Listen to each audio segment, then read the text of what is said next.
Nshuti bagenzi muri kumwe kurikirana ibiganiro vya televiziyo Heritage, nongeye kubaramutsa ndabifuriza amahoro y'Imana. Muri kumwe na Pasteur Nitunga Cyril muri ca kiganiro Bibiliya ivuga iki. Ni ikiganiro kidasanzwe kidufasha gutahura Bibiliya, ijambo ry'Imana Imana yaduhaye kugira ngo dutahure ivyo Imana yatubwiye, ntiduhave twifondera canke twironderera izindi nsiguro mugabo zidafatiye ku butumwa Imana yatwandikiye muri Bibiliya. Tugeze ku vyete Paulo yandikiye amashengero atandukanye n'abantu. Ubu tugeze ku cete Paulo yandikiye ishengero rya Filipi. Ibi vyete rero iyo uriko urabisoma udatahuye neza ubucuti bwari buri hagati y'uwanditse n'uwandikiwe, washobora kwihenda cyangwa ugasanga uvuze ibitari vyo kuri ico cete. Nico gituma ngomba kubanza twama dufata akanya tukavuga mbega igicete canditswe nande, mbega yabandikiye bari mu biki kubera iki. Abi Filipi rero, ishengo rya Filipi Paulo yandikiye kanangure kuvuga ngene ryatanguye, ngene ryavutse. Hari mu rugendo rwa kabiri Paulo ari mu rugendo njana butumwa. Tubisoma mu gitabo c'ivyakozwe n'intumwa 16 kuva ku murongo wa 12 gushika mu murongo wa 40. Ico gihe Paulo yaragize urugendo rwa kabiri muri za ngendo zitatu canke zine nyamukuru yagira. Hanyuma hari mu myaka 51 na kabiri gutyo. Ico gihe ubwo rugendo ntugaba urugendo rworoshe kubera ni rwa rugendo iri kumwe na Sira, bagapfungwa bagakubitwa. Mugabo ni muri urwo rugendo nyene ishengero ry'Ifilipi ryatanguye. Ico gihe Imana yaramweretse ko i Makedoniya hariyo abantu bakeneye ubutumwa bwiza, hanyuma baragendayo. Umuntu rero wa mbere yabakiriye babwiye ubutumwa bwiza ni umudamu yitwa Lydia, kandi biravugwa ko yari ku mugabane, hari ku mugabane w'Iburaya, ubundi ubutumwa bwari muri Aziya ntoya. Mugabo ico gihe niho ubutumwa bwari bugishikira ku mugabane wa Buraya. Rero uyo mudamu ni wa mbere atanguye gukiza, kwakira agakiza. Hanyuma ikindi caranga uyo mudamu yari umudandaza, birivuga ko yari umudandaza w'impuzu z'inyambarabambi, nuvuga yari umudandaza akomeye. Hanyuma biravuga neza ko yaciye akizwa, arabatizwa ngo be nabo mu nzu yiwe. Ubwo nyine acarabwira Paulo na Sira ko ashobora kubaha indaro, ko ashobora kubakira igihe cose bazoba bariko baravuga ubutumwa bwiza. Nuko ubutumwa bwiza bwatanguye muri ico kirere aho i Filipi. Hanyuma Paulo rero asiga Filipi bafise urufatiro rwiza, kandi tubona ari shengero abizera batanguranye urukundo, aho biteguye no gutanga indaro no gutanga ivyabo bashikira yego wacimana. Nuko ishengero ry'Ifilipi ryatanguye. Hanyuma kindi twovuga ku mateka y'ishengero ry'Ifilipi, ryahavuye rirongorwa na Luka umuganga. Luka umuganga kandi ryari ishengero rifise ukwizera, rifise urukundo, rishigikira cane Paulo. Ndaza kubivuga cyane cyane ko ndavuga iciyumviro nyamukuru kiri muri kino cete. Hanyuma kindi novuga nuko usoma ivyakozwe n'intumwa igabane ca 21, ni gihe Paulo yariko arasozera urugendo rwe wa gatatu ari muri mu Efeso. Ico gihe arangije ibikorwa yarasezeye abakuru b'ishengero. Hanyuma ariko arabasezera, Imana irahishura ko Paulo nahagiye i Yerusalemu azobohwa, azoja mu ibohero. Hanyuma bagerageza kumwankira, bagerageza kumubwira ati Paulo ntugende, abantu barazana ubutumwa, abandi barazana ubuvugishwa. Hanyuma Paulo arababwira ati ntimunci intege, ntimunci ivutu, kubera siniteguriye gusa kubohwa, mugabo nditeguriye no gupfa mpowe izina ry'Umwami Yesu. Izo tubisoma mu gitabo c'ivyakozwe n'intumwa 21 umurongo wa 13. Ubwo rugendo rero Paulo ahejeje rwa gatatu muri Efeso asezeye, amaze gushika i Yerusalemu niho yaciye afatwa. Baramufata, baramupfunga. Mu nyuma uko gufungwa kwiye kurateba kumushikana i Roma kugira ngo agende kwiregura imbere ya Kaisari umwami w'abambi. Ico gihe rero apfunzwe hari mu myaka 60 niho yaciye yandika ivyete. Hari ivyete vyitiriwe ivyete yandikiye mu ibohero, ni ivyete 4. Ni icete c'Abanyefeso, icete c'Abikolosayi, icete c'Abifilipi, hamwe n'icete yandikiye Filemoni. Igicete rero ca Filipi turumvise ko yacanditse afunzwe ari i Roma, mugabo ni icete kidasanzwe cuzuye umunezero. Ntacandika kubera yumvise inkuru mbi muri Filipi, ntacandika kugira ngo abakosore ku kibazo kanaka nkuko vyabaye i Korinto. Muribuka i Korinto ngene hari ibibazo bijanye n'ingeso, bari bagifise ingeso mbi nubwo bari barizeye. Muribuka ko hari imburano, muribuka ko hari ubusambanyi, muribuka ko hari amacakubiri. Rero abi Filipi soko vyari bimeze, kandi sico kimwe n'abi Galatiya. Muribuka ngene Pawulo abandikira ababaye, ashavuye, ababwira ati ninde yabaroze, Bagalatiya bijuju n'ibindi. Mugabo abi Filipi kigizwe n'ibigabane bine, igabane cose kigenda kivuga umunezero. Arabwira ati munezerwe umwami wacu.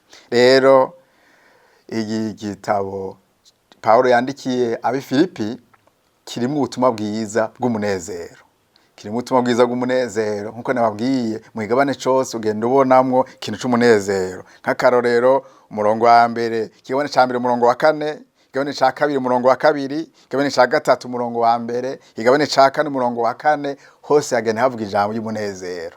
Rero ni icete c'umunezero, kirimo ubutumwa bwiza bw'umunezero. Hanyuma biratangaje kubona Pawulo ari mu ibohero, kandi mu by'ukuri iryo bohero ryari bohero ribabaje. Pawulo atabona nuko ashobora no gufungurwa, kuko muri kino cete nyene aragerekeye akavuga ati sinzi neza ko nzobandanya mbaho canke nzopfa, timugabo vyose mbona arico kimwe, kubera mbayeho nzobana ivuga ubutumwa bwiza, mpfuye naho nzokwigira mu bwiza kwa Yesu, mu bwiza budashira. Nivyo rero umunezero uragaragara cane muri kino cete. Mbega none Pawulo ni ubuhe butumwa nyezina idonido avugamwo hano muri kino cete? Mu by'ukuri reka ntangure mvuye ku gabane ca mbere ku ndamukanyo. Ariko araramukanya, aratanga indamukanyo, avuga ati ndabaramukije abera bo muri Kristo bari muri Filipi, ngo kandi ndabaramukije n'abazezwa shengero hamwe n'abakozi baryo. Muri iyo ndamukanyo y'igabane ca mbere umurongo wa mbere umurongo wa 2 harimwo amajambo atwereka ko Pawulo abera avuga ko abantu bose bari muri Kristo. Umuntu yoshaka kwibaza ati umuntu yera wera n'umuntu yamaze gutungana gose, n'umuntu yamaze atagicumura, oya suko bimeze. Mugabo uwera n'umuntu wese yakiye Kristo, n'umuntu wese ariko aragendera muri Kristo. Rero Pawulo arabitomora neza akavuga ati ndabandikiye abera bi Filipi bari muri Kristo. Hanyuma mugabo akacavuga ati ndandikiye kandi n'abazezwa shengero hamwe n'abakozi baryo. Nukuvuga iryo shengero ntiwari umugwi utagira structure canke utagira urutonde, oyaye ryari shengero rifise abazezwa shengero rifise n'abakozi baryo. Muri kino gihe twovuga tuti ryari shengero rifise abapastori hamwe n'abadiakoni, kandi abavuga muri bwinshi kuko ntiyabona ishengero rirongowe n'umupastori umwe, oyaye n'umwungere umwe. Mugabo yabona ishengero rirongorwa n'umugwi w'abungere, n'umugwi w'abazezwa shengero hamwe n'umugwi w'abadiakoni. Ico ni ikintu kidasanzwe, kuko muri kino gihe hari aho umuntu yibaza ko ari barongoye ishengero wenyene, ugasanga ariko aratangira canke ntariko arateza imbere impano n'ingabire z'abandi, hanyuma mugabo nawe nyene ubwiwe akaruha, kandi bizwi ko igikorwa ari kinini gikwiye gusangirwa n'abantu bivanye n'ingabire n'imihamagaro Imana yabahamagariye. Hanyuma hari umurongo ugira 6, kigabane ca mbere umurongo 6, aho avuga ati ndabizi neza ntakekeranya ko uwatanguye kuba muri mwebwe azogisozera. Ngaho Pawulo ariko arabaramutsa, mugabo kandi ariko arabatera intege ko agakiza bakiriye ataragakiza k'umwaka umwe, k'imyaka 2, mugabo arakibihe bidashira. Ababwira rero ati ndazi neza ntakekeranya ko wabahamagaye, ko uwatanguye kuba muri mwebwe azogisozera, ngo gushika kuri wa munsi wa Kristo, nuvuga gushika ku munsi Yesu azogarukirako. Iyo ni inkuru nziza idasanzwe, kuko hari abantu benshi usanga bafise uburuhe, bafise uruhagarara rw'iherezo ryabo. Mbega nzohereza gute? Oyaye igihe cyose umuntu ashize ivyizigiro muri Kristo, amenya ko azosozera neza. Muga gihe cyose umuntu ashize ivyizigiro n'uruhagarara muri we ati mbega agakiza nzokagumya gute, ubwo ruhagarara ashobora kumwinjiza ahubwo no mu vyaha, kubera nta muntu ashobora kwigumiriza agakiza wenyene. Mugabo ni Kristo adushoboza, ni Kristo adushoboza, we yashize ingabire muri twebwe, hanyuma akaba ari we azotuma turangiza amahoro. Biri ku gigabane ca mbere umurongo wa 6. Hanyuma igabane ca mbere nyene kiravuga ku bijanye n'ingene Paulo yakiriye ubwo buzima bw'umunyororo. Aravuga amajambo adasanzwe cyane cyane uhereye ku murongo wa 12, ingene adatewe uruhagarara n'ingene aboshwe. 12 gusha ku 14 kibone ca mbere avuga ngo bene data, ndagomba ko mumenya yuko ivyambayeko cyane cyane byashize imbere ubutumwa bwiza, bituma iminyororo yanje yo ku bwa Kristo imenyekana mu basoda bose bahora bacungera ku kirimba no mu bandi bose. Kandi abenshi bo muri bene data bari mu mwami wacu baremeshejwe n'iminyororo yanje, barushiriza gutinyuka kuvuga ijambo ry'Imana bashize amazinda. Ngaha Paulo avuze ibintu bibiri bijanye n'uyu munyororo wiwe, ariko arabaremesha, arabwira ati ahubwo nagwanda bamenyeshe ko gufungwa kwanje kwatumye ubutumwa bwiza bushikira abantu bakora ku kirimba kwa Kaisari, avuga abasoda. Hanyuma aravuga ati si ivyo vyonyene gusa, abantu ntibakijwe gusa kubera umunyororo wanje, ati mugabo hariho n'abandi bizera vyatumye barema ngo baca barashingira intahe, baca baramamaza, bavuga ubutumwa bwiza bashize amanga. Ibi ni ibintu bitangaje cyane, kuko kenshi iyo umuntu ahuye n'ivyago, reka ndabyita ivyago, harahaca mu ruhagarara, ahubwo agaterereza amasengesho ingene yotabagwa, ugasanga ntariko arabona n'ikiganza c'Imana no muri ivyo vyago ariko arabamwo. Mugabo Paulo ariko arahamwa ari mwibohero, ntaca tumutwe ngo ace yihebura, ahubwo aca afata umwanya wo kwimvira ku mashengero yatanguje, agatangura kubandikira. Aba rero abandikira baremesha ati mumenye ko naho mfunzwe abantu bariko barakizwa, naho mfunzwe hariho abantu bariko barategwa intege bagashinga intahe. Nigitangaza, mbega imibabaro ducamwo, mbega ibibazo ducamwo biratuma dushobora kubona Imana no muri ivyo vyago. Birashobora gutuma n'abandi turi kumwe bashobora kwizigira Imana, bagashobora gushingira intahe Imana.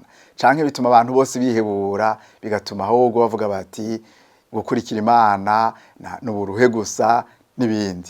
Mugabo uyu munezero pariko aravuga n'umunezero ukwiye kuturanga turi mu bihe vyiza, mugabo kandi turi no mu bihe bibi, ibihe bigoye.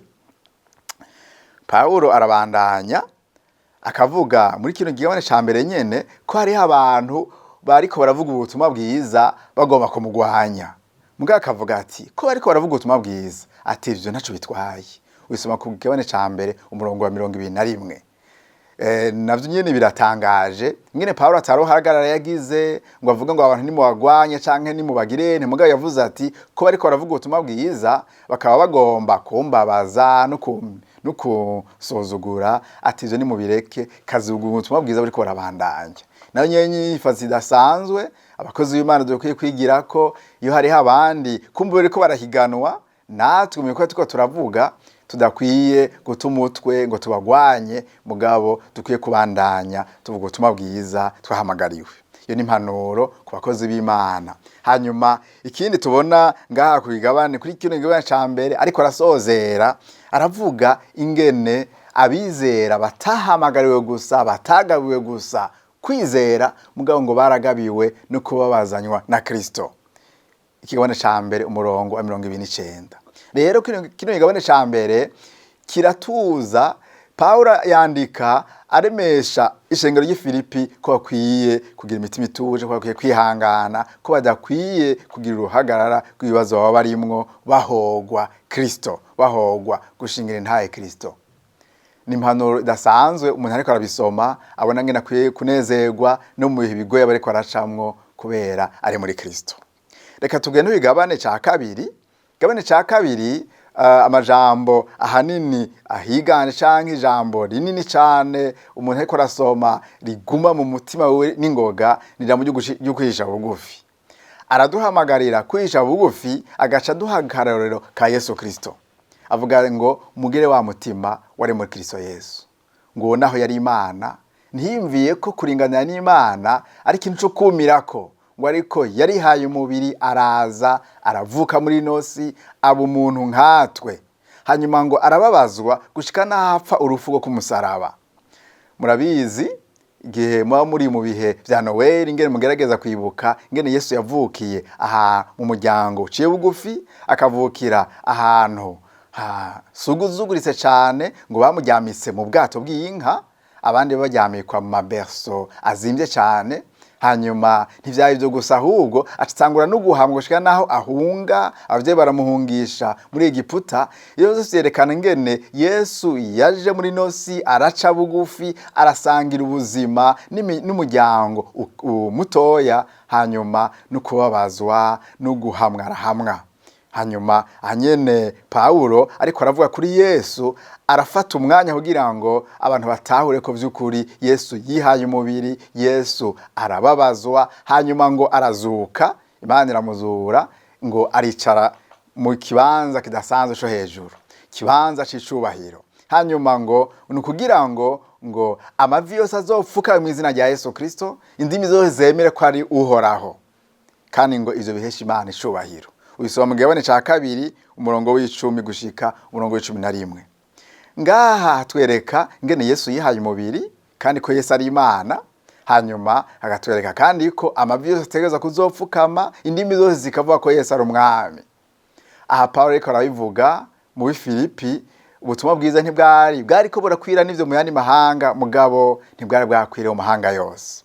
Aha rero yariko aravuga ijambo ridasanzwe ryerekana ko Yesu Kristo, ubutumwa bwiza bwiwe butegereza gushikira amahanga yose. Turashima Imana ko muri kino gihe ubutumwa bwiza buriko burashikira imigwi itandukanye, n'abarundi twarashikiwe n'ubutumwa bwiza, kandi turazi ko muri Kristo ariho hari agakiza, ariho hari guharirwa ivyaha. Rero ico kintu Paulo yavuze naho caradushikiriye ko indimi zose zikwiye kwatura ko Yesu ari umwami. Hanyuma ni ikintu kidasanzwe gikomeye, mugabo ahamagarira abizera kwisha bugufi. Hanyuma agaduha igicapo ca Yesu ngo mugire wa mutima wari muri Yesu Kristo. Muri kino gihe hari abantu usanga bishira hejuru kandi biyitirira ngo bubaha Imana, biyitirira ngo n'abakozi b'Imana, mugabo ugasanga uyu mutima wo guca bugufi, umutima wo kubana n'abantu baciye bugufi, umutima wo gushikiriza ubutumwa abantu bafise ibibazo vyaba vy'umubiri, vyaba vy'imhemu, ugasanga uyu mutima ntawo bafise, mugabo bagomba kuguma bivugira ubutumwa bw'ubutunzi, bagomba kuguma bibera mu bibanza vyiza. Mugabo Yesu mu kudushikira yaremeye araca bugufi. Hanyuma ngo inshatse y'Imana imuha icubahiro, kandi ngo amavi yose azofukama mu izina ryiwe. Rero inzira yo gushigwa hejuru, inzira y'icubahiro, naho Imana yashimiye kwica ica ahaciye bugufi. Igabane rero ca 2 nayo makuru kivuga, ahanini kivuga ku bijanye no kwisha bugufi, kandi n'ivyo Imana iduhamagarira. Igabane ca 4 Paulo asa n'ushinga intahe, ashinga intahe avuga ko ubwa mbere yari afise ivyo kwirata. Aravuga ati burya je ndi umuyuda, ndi umufarisayo, kandi ndi mu muryango wa Benyamini. Ni kuvuga ati murazi ko umuryango w'Abayuda warugizwe n'imiryango hanini 2, Ababenyamini hamwe n'Abayuda. Rero Paulo ariko aravuga ko ari umuyuda, ariko nyine arerekana ko yari afise ivyo kwirata. Kandi avuze ko ari umufarisayo, avuze ko muri ya migwi itandukanye yari igize Abisirayeli, Abayuda, ari muri uyu mugwi wakurikiranye ivyagezwe, witondera ivyagezwe, kubera Paulo murazi ko yari yaranonoso ibijanye n'ivyagezwe, ahubwo yari n'umudocteur de la loi w'ivyagezwe. Mugabo ivyo byose aravuga ati ivyo si nk'ivyirata. Igabane ca 3 wereka umurongo w'indwi gushika umurongo w'10 avuga ngo ivyahora bimbere inyungu, ngo vyose ubu ndabibona nk'ishano ku bwa Kristo. Ngo ivyo si nk'ivyirata, sincirata ko n'Umuyuda, sincirata ko n'umunyabwenge, ngo mugabo nirata Kristo. Aravuga ku murongo w'10 ngo narahomvye byose bwa Kristo, kugira ngo ndonke Kristo, ngo kandi mboneke ntafise ugororoka gushinzwe n'ivyagezwe ariko mfise ukugororoka kuzana no kwizera. Birashika abantu gasanga hariho amategeko y'ivyagezwe bashinze bakabona umenga niyo yerekana ubugororotsi. Muga ivyo Paulo yabicishije umurongo aravuga ati ukugororoka kuva ku Mana n'ukugororoka kuzana no kwizera. Wewe uri kurankurikira mbere ukugororoka kwawe kwazanye nuko wizeye Kristo canke hari amategeko wishiriye ucoboyaza ngo niko kugororoka. Ugasanga umuntu ariko aribaza ati ni mu gusenga uku nuku nshobora kugororoka canke ni mu kwambara uku nuku nshobora kugororoka. Abana babwire ko urashobora kwambara neza inyambaro womenga ni y'urupfasoni rukwije ivyangombwa muga imbere y'Imana ugasanga nturizera. Mugabo wa wundi acizera akiriko ariga wanashima niyo nyifato ibereye ugasanga waragutanze mu ijuru. Cyo gituma Yesu ikindi gihe yavuze ngo abasambanyi imboregwa barabatanze gushika mu bwami bwo mu ijuru kubera bizeye bagaca batangura ugo rugendo gukwizera ukubaha Imana mugabo ugoroka kwabo kudahagaze ku vyagezwe mugabo guhagaze ku kwizera. Ndaguhamagara uri kurankurikira gushinga imizi mu kwizera neza ko kwizera Yesu ari kuzana ukugororoka kuva ku Mana. Hanyuma igabane ca kane naco kivuga ku bijanye n'umunezero aho Paulo asubira kugaruka agashimangira neza ati ndabivuze ubugira kabiri ni munezerwe umunezero wanyu ngo umenye n'abantu bose. Hanyuma agaca abahanura ngene badakwiye kwiganyira ni hamwe avuga ngo ntihagico mwiganyira ariko ivyo mugomba vyose mubimenyesha Imana mu gusenga mu kwinginga bifatanije no gukenguruka. Muri kino gihe hari abantu bashobora kwihebura ugasanga bariko bariganyira cyane kubera ibibazo bariko barahura navyo. Mugabo Paulo afunzwe ababaye ku buryo bw'umubiri atamwidegenza afise aranditse avuga ati ivyo mugomba vyose nimumenyesha Imana mugabo mugumana umunezero mu Mana.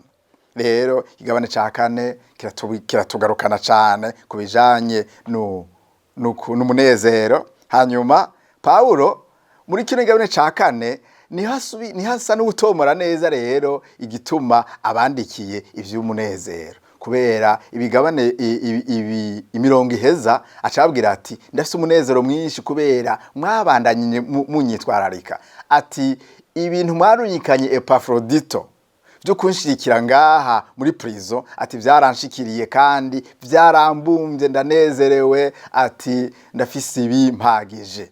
Rero avuga ko anezerejwe n'ingene bamwitwararitse avuga ngene anejerejwe n'ingene bamwitwararitse avuga ngo kuva agitanguje ubutumwa bwiza hariya.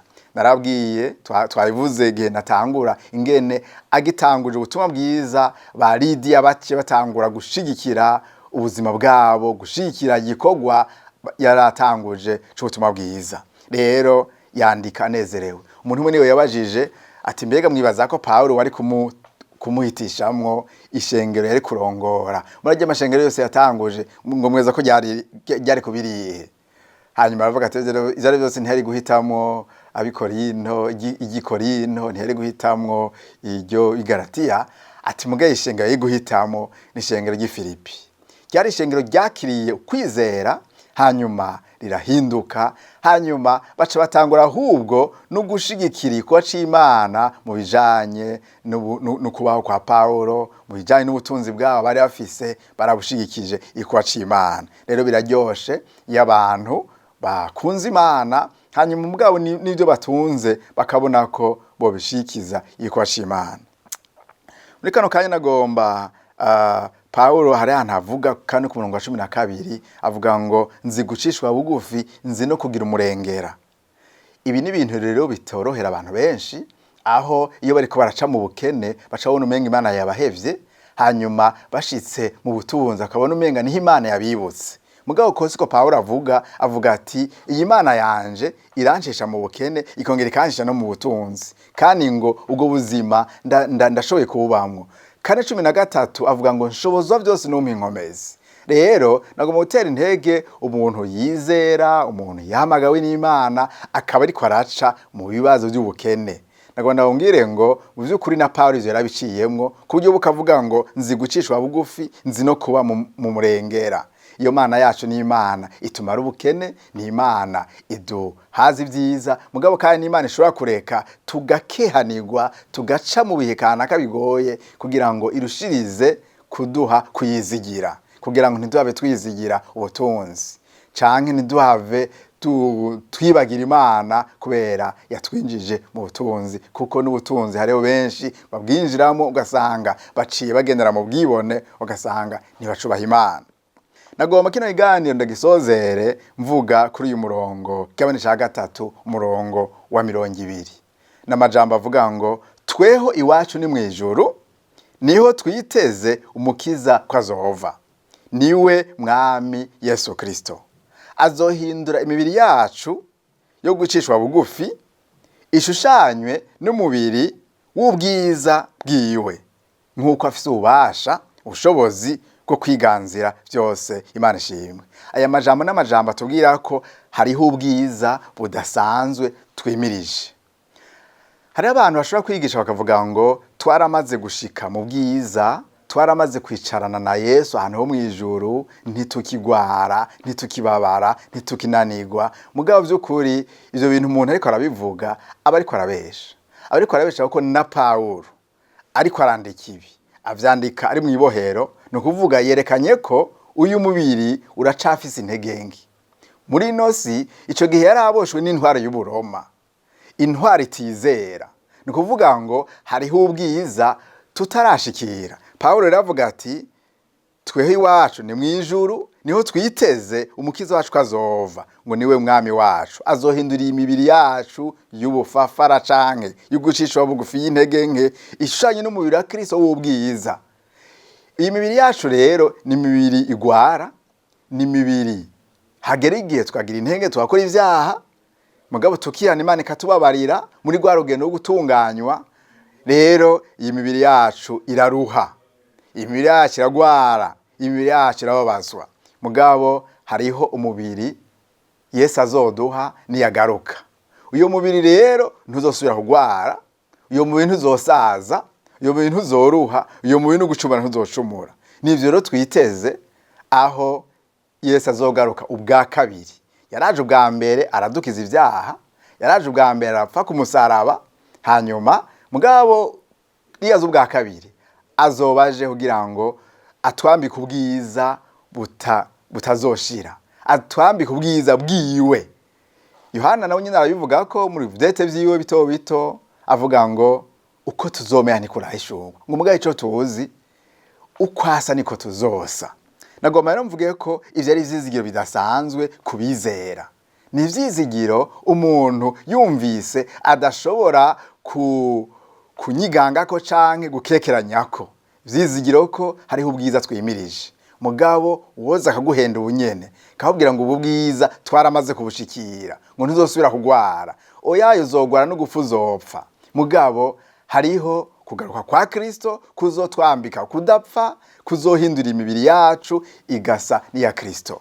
Nkuko Kristo igihe yazukanye umubiri mushasha, umubiri utaruha, umubiri w'ubwiza, ujya niwo mubiri natwe Yesu azotwambika ico gihe. Nagomba gutera intege ndakubwira nti wewe umaze kwizera, hari ivyizigiro bidasanzwe dufise muri Kristo. Naho uri koraca ibibazo bitandukanye, muri Kristo wumva unezerewe.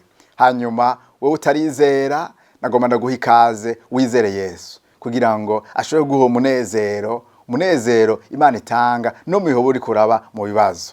Mugabo kandi bitume witega ugaruka kwa Kristo ufise ivyizigiro, witega ubwo bwiza budasanzwe Paulo ko aratubwira, bitume wumva ubumbwe nawe, mugabo ntuhave ubumbwa n'ubuzima bwo muri nosi ngo bibaze ko ivyo bimaze. Oyaye, hari ubwiza twimirije, kandi ubwo bwiza buzozanana n'igihano ku bantu batizeye Yesu. Reka rero dusozere dushima Imana ngene ari Imana itanga umunezero no mu bigoye, kandi bisaba Imana kugira ngo abamaze kuyizera bagume mu gakiza, hanyuma kandi bagumane ivyizigiro ko Kristo yaduhaye agakiza kandi ko azokatuzigamira, nkuko twabibonye ngo ndazi neza watangujirwa muri mwebwe ko azogisozera gushika ku munsi wa Kristo. Nigitangaza ubone watangujirwa muri twebwe ni mpwemu yera. Hanyuma mugabo kandi twizere ko hari ubwiza twimirije abantu bamaze kwakira Yesu. Dusenge. Turaguhaye icubahiro Data, tukenguruka ingano y'Imana yo kwizigirwa, tugushimiye akiza watanze muri Kristo, tugushimiye umunezero utanga. Rero muri kano kanya nsengeye umuntu yamaze kwizera, yariko araca mu bibazo bitandukanye, umuhe kwizigira kandi umuhe kunezerwa nkuko Paulo yanezerwa no mu bihe yarafunzwe. Ndasengeye batarakwizera kugira ngo ubashoboze kwizera, kugira ngo nabo bagire ivyizigiro vy'ukuzobona, vy'ukuzogira ubwiza budasanzwe, vy'ukuzonezerana nawe ikuzobugarutse kujana ishengero ryawe. Turaguhaye icubahiro kubw'ivyizigiro bidasanzwe biri mu bizera. Izina ryawe ryubahwe, unibe bidashira, mu izina ryawe ryera Yesu. Amen.